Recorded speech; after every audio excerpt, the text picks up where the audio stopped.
Are you a content creator that makes pack opening videos? Do you want to attract the attention of those sweet, sweet Magic the Gathering player views? Who wouldn't? It might not have the sizzle of Pokemon, but if you believe the Google results for most popular TCG by player count, it's the biggest potential audience for your pack cracking content. The problem? Since Magic the Gathering is popular with people who, actually play the game, the value of cards is skewed by annoying things like playability and format legality. So, just because a card is in the fanciest treatment doesn't mean it's actually going to be valuable. Now, you could just embarrass yourself by freaking out over a 30-cent foil alternate art common and tossing aside a boring reprint of a $300 Commander staple. Content like that might get you a few views now and then because people are sharing it to make fun of, but if you want longevity, a little research will go a long way. This video will act as a primer on how to freak out about the right cards in recent sets. If you are opening packs for older sets, you will want to do a lot more research. First, go to scryfall.com and use the query on the screen to search for all of the cards you might open in boosters that are worth $2 or more,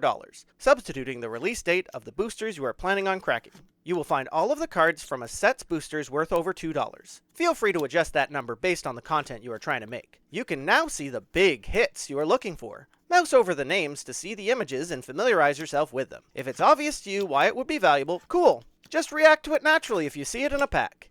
If it doesn't make sense to you, make a note of that card so you can say something like, wait, I think this one is really good in Commander. This will drive engagement. Another thing to make note of is the rarity column. Most of the valuable cards will either be M for Mythic Rare and or some kind of over-the-top treatment. Any non-Mythic Rare cards in a boring treatment over $20 are going to be special, and any common or uncommon cards over $2 in any treatment are worth noting. A quick note on foils in Magic the Gathering.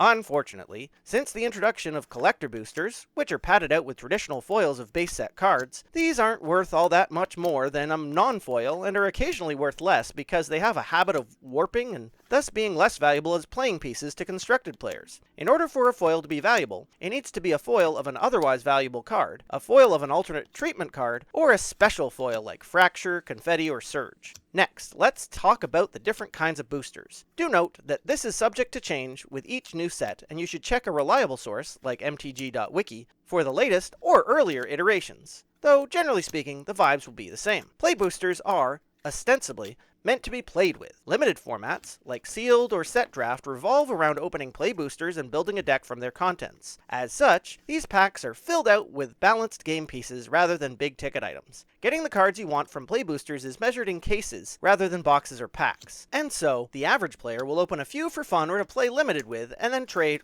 buy, singles, rather than trying to pull the cards they want from packs. Generally speaking, the value in a play booster comes from the competitive viability of the card in constructed formats. Every play booster has at least one rare or mythic rare. If it's a mythic rare, it's a good pack. Every play booster has a foil and a non-foil wild card. If these are rare or mythic rare, that's a good pack. Every play booster has a land card. If it's a non-foil basic land or common land, it's probably not worth your time.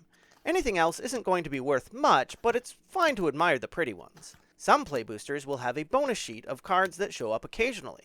These also have rarity, and so the same logic applies as with the wildcard slots. Every play booster has a non-card in it, a token, an advertisement, or art card. Unless you've determined that these are valuable for the specific set you are opening, they are probably not hits, even when they look cool. Even the signed art cards are worth less than an actual token most of the time. Collector's boosters are, essentially, loot boxes. They are padded out with junk, except the junk is foil. This means that you will probably be skipping past 9 foil common, uncommon, and land cards to get to the traditional rare or mythic rare. This, and the remaining cards in the pack, would be hits in any play booster, even the non-foil ones, so this is where the research from before will come in handy. Have your list of WoW cards in mind. You might also find store promo packs or collector booster sample packs. The pool of cards for these is very small, so you should be able to find online which hits you are looking for pretty easily. Jumpstart boosters are randomized at the pack level. Either the pack is a hit or it isn't. Sites like Moxfield will have Jumpstart booster deck lists where you can see which of the packs are worth more than the price of a booster. I wouldn't recommend cracking Jumpstart boosters for pack cracking content, as these packs are meant as a quick pickup game mode, so you'll likely get a lot of negative reactions from players accusing you of wasting them. That said, Jumpstart is, in my opinion, the best way to start playing, so you could pick up a beginner box and some Jumpstart boosters to crack as part of a learning to play Magic the Gathering video. A few things to keep in mind as you crack packs. Even enfranchised Magic the Gathering players often have no idea what cards are worth more than a few pennies, so if you have time to edit it in, add the market price you find for every card you show. Some booster packs have a bad card at the front and a non-card at the back, but other booster packs have a non-card at the front and a bad card at the back. You can check this website for the exact ordering of relatively recent sets, but typically, you want to be revealing cards starting at the opposite side from the non-card. Finally, some Magic the Gathering cards are double-sided, and it is very tilting to see someone blow past a card when the backside has some really cool art you'd like to see them react to. Most double-sided cards have a symbol in the top left corner designating them as double-sided, so make sure to make note of these in your research and to show both sides. And that should get you started. Happy content cracking!